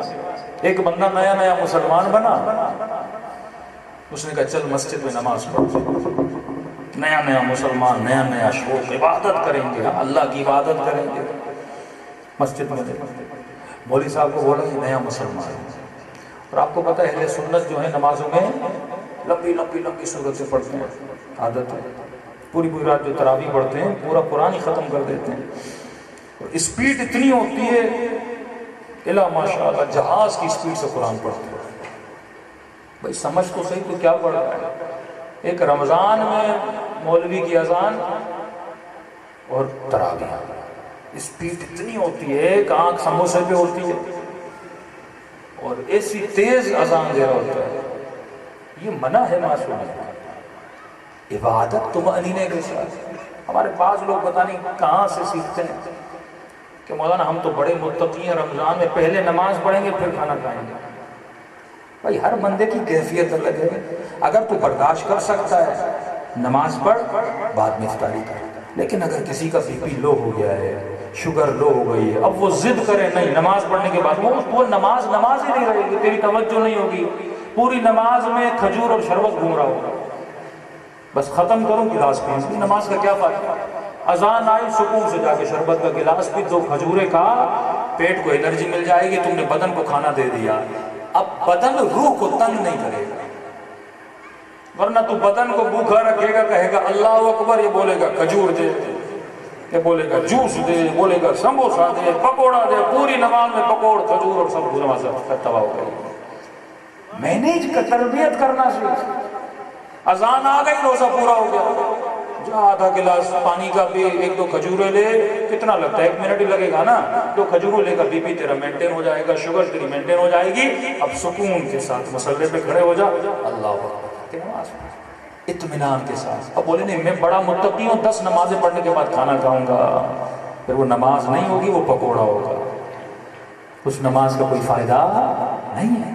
دوسرا ہمارے اندر پتہ نہیں کیا مسائل ہیں، ہماری مسجدوں سے جب اذانیں آتی ہیں تو لگتا ہی نہیں اذان ہے، ایسے لگ رہا ہے کوئی ذاکر مصاحف ہے، لمبی لمبی اذانیں۔ بھائی کیا ضرورت ہے لمبی اذان دینے کی؟ تو لوگوں کو سر سنا رہا ہے یا اذان سنا رہا ہے؟ اب مولا کی ساری صفات اس نے اذان میں سنا دی۔ معصومین کا فرمان ہے اذان مختصر ہو، لمبی نہ ہو۔ کسی آدمی کو کام ہے، بازار سے آیا، اب 10 منٹ کی تیری اذان ہے، 20 منٹ کی تیری نماز ہے، اب بندے کا دل ہی نہیں لگے گا۔ دوسرا مغرب کا وقت بہت کم ہوتا ہے، جلدی اذانیں دے، اذانوں کو لمبا کرنا مکروہ ہے، لیکن ہم عبادات کے جب فلسفے کو نہیں سمجھتے غلط کام کر رہے ہوتے ہیں۔ بس سب کو مشہور ہے، وہ دور سے پتہ لگتا ہے شیعوں کی اذان آ رہی، شیعوں کی اذان میں بڑا سر ہوتا ہے، سر بھی مصاحف والا ہوتا ہے۔ بھئی اذان کا مطلب ہے مختصر، روزے کا مطلب سمجھو اس بدن کو مینٹین کیسے کرنا ہے، تربیت کیسے دینی ہے، صرف نماز کا حکم نہیں، بچے کو نمازی کیسے بنایا جائے یہ بھی مولا علی بتاتے ہیں، صرف حجاب کا حکم نہیں، بیٹی کو محجبہ کیسے بنایا جائے، جب تک اس کو ویلیو نہیں بتاؤ گے نا، اب بچہ اس کو نہیں پتا ہیرا ہوتا کیا ہے، اس کو کوئی ٹرافی دے کے ہیرا لے کر چلا جائے گا نا۔ اسی طرح شیطان نماز جیسے ہیرے ہم سے لے لیتا ہے اور ہمیں فضول فلموں پہ بٹھا دیتا ہے، ہمیں پتا نہیں کہ ہم کیا گوا رہے ہیں اور کیا کما رہے ہیں۔ اب یہ بھی لے گیا اس بیچارے کو، نئے تازہ نمازی کو مسجد میں لے گیا کہ چلتے ہیں آج نماز پڑھتے ہیں۔ اس نے کہا بھائی میں نے کلمہ پڑھا ہے، اب تو پکا مسلمان بنوں گا۔ آ گیا مسجد میں، مولوی صاحب کو پتا چلا نیا مسلمان آیا، اس نے کہا اس سے تو آج اتنی عبادت کرائیں گے کہ ساری زندگی میں جو اس نے عبادت نہیں کی وہ ثواب ہمیں ایک ہی دن میں پورا کروانا ہے۔ بھائی آپ باڈی بلڈنگ کے لیے جاتے ہو نا، پہلے کہتے ہیں بدن کو گرم کرو، 6 دن ہلکی پھلکی ایکسرسائز کرو تاکہ بدن کو کیا ہو جائے، عادت ہو جائے، پھر ہلکا پھلکا ویٹ اٹھاؤ۔ ایک ہی دن چلو گے نا تو 1 ہفتہ لیٹے رہو گے، بدن جواب دے جاتا ہے۔ اسی طرح بری عادت کو نکالنا ہے تھوڑا تھوڑا، نشے کی عادت تھوڑا تھوڑا، سگریٹ کی عادت تھوڑا تھوڑا، عبادت کی عادت ڈالنی ہے۔ کوئی بندہ روزے نہیں رکھتا، ہفتے میں 1 روزہ رکھے، چلو روزہ نہیں رکھ رہے، عادت دلاؤ 2 بجے تک کھانا نہیں کھاؤ، اسٹمنا بڑھے گا، پھر 3 بجے، پھر 4 بجے، پھر پورے دن کی بھی تمہیں کیا ہو جائے گی، عادت ہو جائے گی۔ روزہ بدن کے لیے، بدن کو عادت دلاؤ، اس بدن کو خدا نے ایسا بنایا ہے جیسی عادت دلاؤ گے بدن ویسا بن جاتا ہے، اس میں ڈیولپ ہونے کی صفات موجود ہیں۔ اب یہ سے لے گیا مسجد میں اور جیسے نماز شروع ہوئی، مولوی نے سورہ حمد کے بعد سورہ بقرہ پڑھا۔ بقرہ سمجھتے ہیں قرآن کا دوسرا سورہ، 3 جز کا سورہ ہے، 60 صفحے سمجھو، سورہ بقرہ پڑھا۔ عربی میں بقرہ بولتے ہیں بھینس کے بچڑے کو، یا بھینس سمجھو۔ بندہ کھڑا ہو کے اس کے گھٹنے جواب دے، اس نے بڑی مشکل سے نماز کو پڑھی، ختم ہو گئی، گھر چلا گیا۔ 2 دن کے بعد دوست نے بولا آؤ چلتے ہیں مسجد نماز پڑھ۔ اس نے کہا نہیں بھائی تیرا مولوی اتنی لمبی لمبی صورتیں پڑھاتا ہے، میں تو مسجد آؤں گا نہیں۔ ہاں اتنے دنوں کے بعد آ کے نماز پڑھی تھی اور وہ بھی سمجھ ہی نہیں آیا، پڑھتے جا رہا ہے 3 جز کا سورہ پڑھ دیا۔ کہا نہیں آج بولوں گا چھوٹا پڑھے، وعدہ کا وعدہ۔ اس کو پھر مسجد میں لے آئے کہ مولوی صاحب اس دن بندہ تھک گیا تھا تو قرآن کا چھوٹے سے چھوٹا سورہ ہے نا وہ پڑھیے۔ اس نے کہا ٹھیک ہے۔ اس نے کہا کون سا سورہ؟ مولوی صاحب نے کہا آج میں سورہ فیل پڑھوں گا۔ فیل چھوٹا سورہ ہے، عربی میں بقرہ کہتے ہیں بھینس کو، فیل کہتے ہیں ہاتھی کو۔ کہ اس دن میں نے بھینس والا سورہ پڑھا تھا، آج ہاتھی والا پڑھوں گا۔ کہ انہوں نے جیسے اللہ اکبر کہا میں یہ سوچنے لگا کہ جب بھینس والا اتنا بڑا تھا ہاتھی والا تو اور بڑا ہوگا۔ یہ وہی نماز توڑ کے بھاگ کے چلا گیا۔ تربیتی اصول کہ میں نے اولاد کی تربیت، بدن کی تربیت کیسی کرنی ہے، یہ بھی اصول کون سکھائے گا سوائے محمد اور آل محمد کے؟ کسی کو سکھانے کی ضرورت بھی نہیں ہے، کیونکہ اگر کوئی کمپنی موبائل بناتی ہے، کوئی چیز بناتی ہے، تو میری تربیت بھی کون کر سکتا ہے؟ یا وہ کر سکتا ہے جس نے مجھے بنایا ہو، یا وہ کر سکتا ہے جس نے مجھے بنتے ہوئے دیکھا ہو۔ تو تربیت یا خدا کرے گا یا انبیاء کریں گے، یا انبیاء کے اوصیاء کریں گے۔ رسول کی صراحتاً اہل سنت کے حدیثیں ہیں کہ میرے بعد 12 نقیب، 12 خلیفے، 12 امام ہوں گے۔ تو انسان کی تربیت علی ابن ابی طالب کرتے ہیں۔ اگر کسی اور نے انسان کی تربیت کرنی ہوتی، یعنی اگر کسی چیز پہ میرے برادران اہل سنت غور کریں تو واللہ وہ فوراً شیعہ بن جائیں۔ اگر کسی اور نے ہماری تربیت کرنی ہوتی تو اس کی کوئی نہ کوئی تربیت کی کتاب ہوتی، فراہمی ہوتی۔ ہاں کہتے ہیں نا بھائی مثلا امیر شام معاویہ بن ابی سفیان ہماری تربیت کے لیے آیا تھا، تو آپ اس کی کوئی کتاب دکھا دو۔ ہم کہتے ہیں علی تربیت کے لیے آئے تھے تو ہم علی کی نہج البلاغہ لاتے ہیں۔ کوئی ہمارا امام نہیں جس نے تربیتی فراہمی نہ دیا، مطلب ان کی ڈیوٹی تھی انسان کی تربیت کرنا۔ تبھی کہا کربلا میں حسین کا مقابلہ اگر انسانوں کے ساتھ ہوتا کبھی جنگ نہ ہوتی۔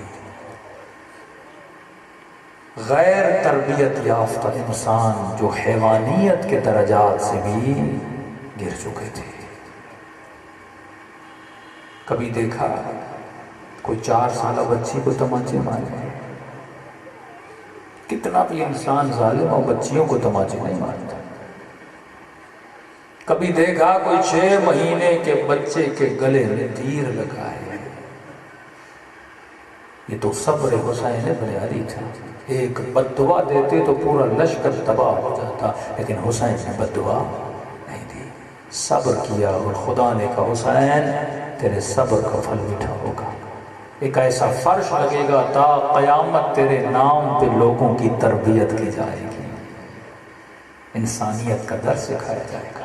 دلوں کو کربلا لے کر چلیں اور اپنے آقا کی مظلومیت پہ سلام کریں، اور دعا یہی ہونی چاہیے کہ مولا مجھے ایسا بننے کی صلاحیت دے جس چیز کے لیے اللہ نے مجھے پیدا کیا، اور قیامت کے دن آؤں تو آپ کے سامنے سرخ رو ہو کے اٹھایا جاؤں۔ سب مل کے السلام علی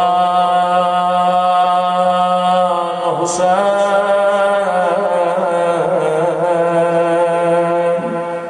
وعلی علی ابن الحسین وعلی اولاد الحسین وعلی اصحاب الحسین، سب مل کے السلام علی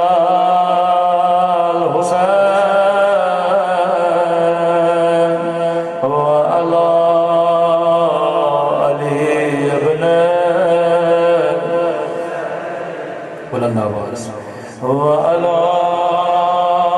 اولاد الحسین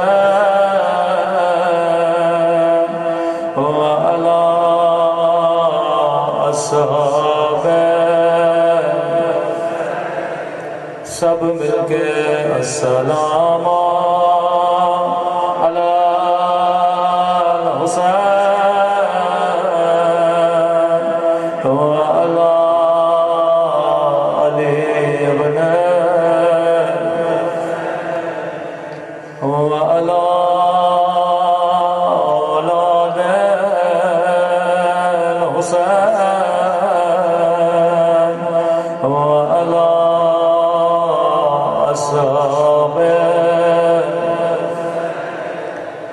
میرا سلام ہو سکینہ کی یتیمی پہ، میرا سلام ہو زینب کی اسیری پہ، فرمایا ایسے سلام کرو جیسے زینب نے سلام کیا تھا۔ بڑے خوش نصیب ہو، آج تجھے ماتم گریے سے روکنے والا کوئی نہیں، لیکن جب بہن بھائی پہ روتی تھی تو ظالم دادیا نے مارتا تھا، بچی بابا پہ روتی تھی تو شمر تماچے مارتا تھا۔ مولا حسین خیمے میں تشریف فرما تھا، ننھی سی سکینہ مولا کی گودی میں بیٹھی، حسین سکینہ کو پیار کر رہے، اچانک دو یتیم بچیاں خیمے میں آئی، حسین نے سکینہ کو جلدی سے اپنی گودی سے اتارا، بچی پریشان ہوئی، بابا نے کبھی مجھے ایسے نہیں اتارا۔ اب مولا حسین دو یتیمہ بچیوں کو اپنی گود میں بٹھایا، کبھی کسی کے سر کا بوسہ دینے لگے، کبھی کسی کو سینے سے لگانے لگے۔ بچیوں نے کہا ماموں آج ایسے پیار کر رہے جیسے یتیموں کو پیار کیا جاتا ہے۔ جب یہ بچیاں خیمے سے گئیں، سکینہ نے کہا بابا کیا سکینہ سے ناراض ہو؟ کہ نہیں میری بچی، کا بابا کبھی آپ نے مجھے گودی سے ایسے نہیں اتارا۔ کہا سکینہ یہ بچیاں یتیم ہو گئی کبھی یتیموں کے سامنے اپنی بچی کو پیار نہیں کیا کرتے۔ سکینہ سمجھ گئے جب کوئی یتیم ہوتا ہے اس کے سر پہ بوجھ دیا جاتا ہے۔ جب شام غریبا کو آواز آئے قد قتل الحسین کہ حسین مر گئے، سکینہ نے سمجھا کوئی میرے سر کے بوجھ لے گا، لیکن کسی نے سکینہ کو سینے سے نہیں لگایا۔ ایک مرتبہ شمر نے تماچے مارے، روکے گا بابا تو نے تو کہا یتیموں کو پیار کیا جاتا، لیکن میں جب سے یتیم ہوئی کسی نے مجھے سینے سے نہیں لگایا۔ بڑی مظلومہ بیوی جن کی گود اجڑ گئی، جن کے دونوں بچے دنیا سے تڑپ تڑپ گئے چلے گئے۔ اے خدا تجھے رباب کی اجڑی گودی کا واسطہ،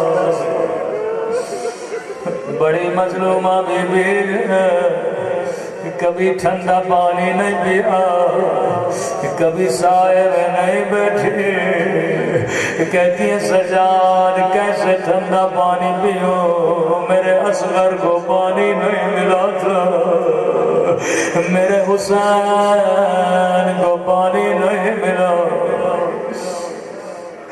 ایک مولا کا زائر کربلا گیا، کہتا ہے میں نے ہر شہید کی قبر کی زیارت کی، لیکن مجھے کہیں علی اصغر کی قبر نظر نہیں آئی۔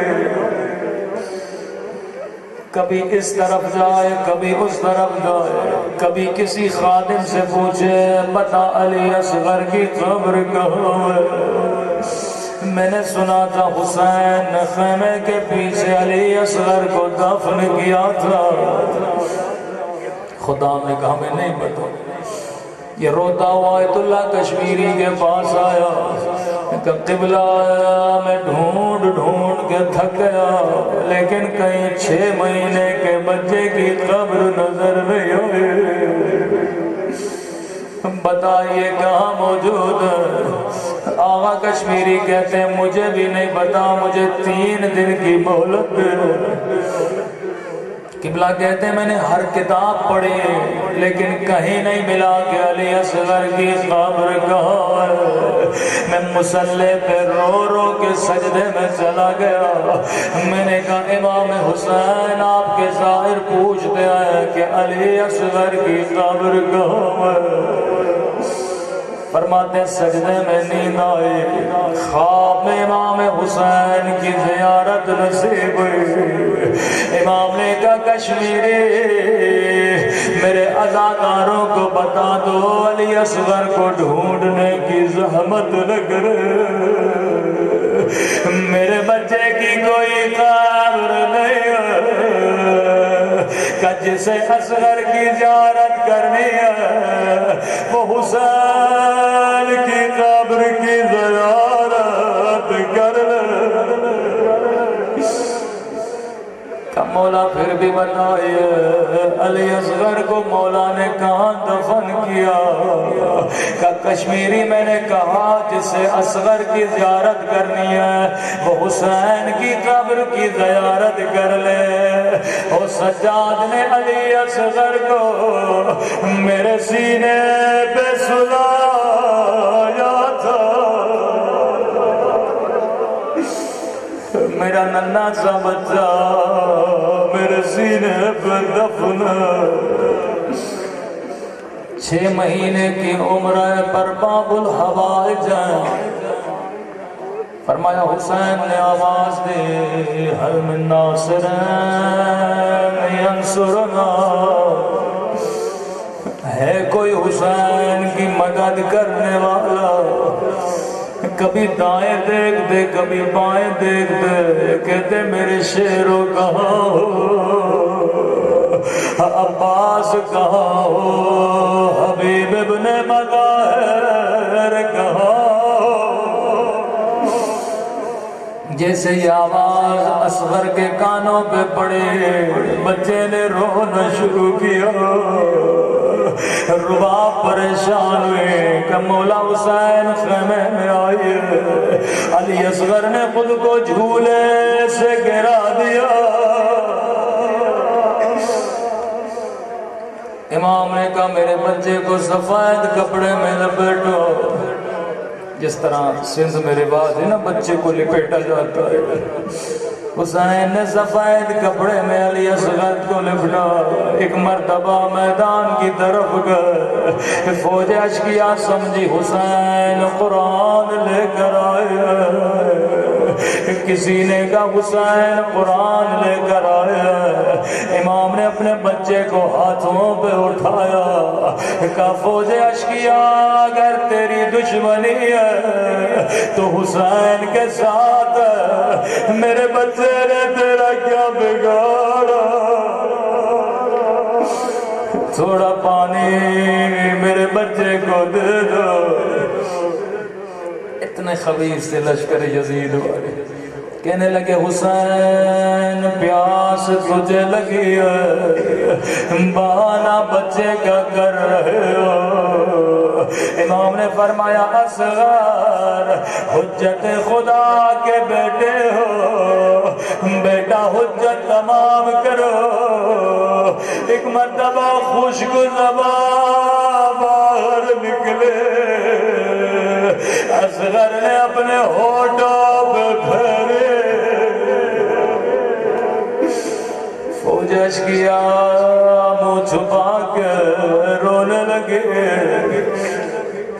ابن سعد نے کہا حرملا اقتا کلام الحسین، لئی نے تیر لیا کمان میں ڈالا، نشانہ لیا اس کے ہاتھ لرزے، تیر زمین پہ گر گیا، دوبارہ نشانہ لیا ہاتھ لرزے۔ ابن سعد نے کہا حرملا کیا حسین سے ڈرتے ہو یا علی اصغر سے؟ کہا سعد میں حسین سے نہیں ڈرا، میں بچے سے نہیں ڈرا، لیکن جیسے تیر چلاتا ہوں ایک کالے مرغے میں بیوی ہے، اور سر پہ قرآن موجود ہے، کہتی حرملا میرے بچے نے تیرا کیا بگاڑا۔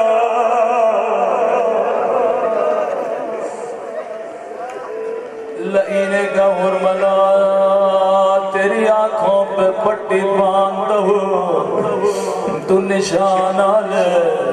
لئی نے نشانہ لیا، آنکھوں پہ پٹی باندھے۔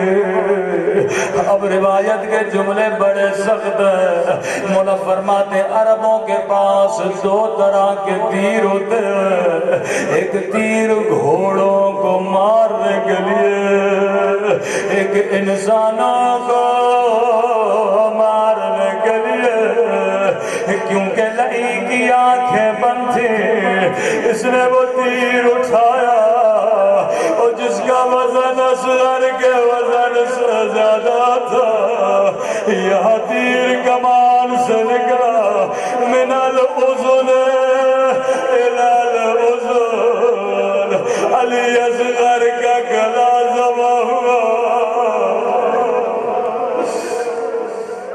اللہ جانے حسین پہ کیا گزرے ہوگے۔ اب راوی کہتا ہے بچہ سفید کپڑے میں بند تھا، حسین نے خنجر نکالا، سفید کپڑے کو پھاڑنا شروع کیا۔ کسی نے کہا مولا سجاد امام حسین نے ایسا کیوں کیا؟ کہا بابا چاہتے تھے اصغر کو تڑپنے میں آسانی ہو۔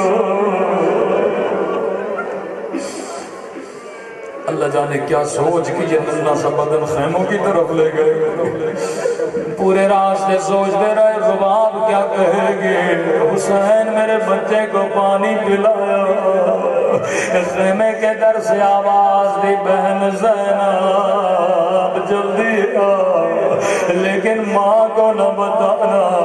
بی بی زینب نے کیا دیکھا؟ دو ننھے سے پاؤں خون میں رنگین، خیمے کے پیچھے جا کے بچے کو دفن کیا۔ اب بہن زینب امام علم امامت سے جانتا ہوں میری لاشوں کو پامال کیا جائے گا۔ زینب گھوڑوں کے ٹاپوں کا وزن زیادہ ہے، میرے اصغر کا بدن نرم ہے، کہیں میرے بچے کا لاشا پامال ہو۔ لیکن ہائے حسرت حسین، جب 11 محرم کا دن آیا، حرملانے کا میرا سر کہا، ظالم نے حکم دیا 40 گھوڑے سوار نیزے اٹھائے، نیزے زمین پہ مارے، یہاں نیزہ زمین میں جاتا تھا یا رباب کی فریاد بلند ہوتے تھے۔ اب قیامت کا منظر تھا، ایک مرتبہ نیزہ زمین میں گیا، ایک ننھی سی لاش زمین سے باہر آئی، رباب کی فریاد بلند، ہاں میرا بچہ 2 مرتبہ شہید ہوا۔ ماتم حسین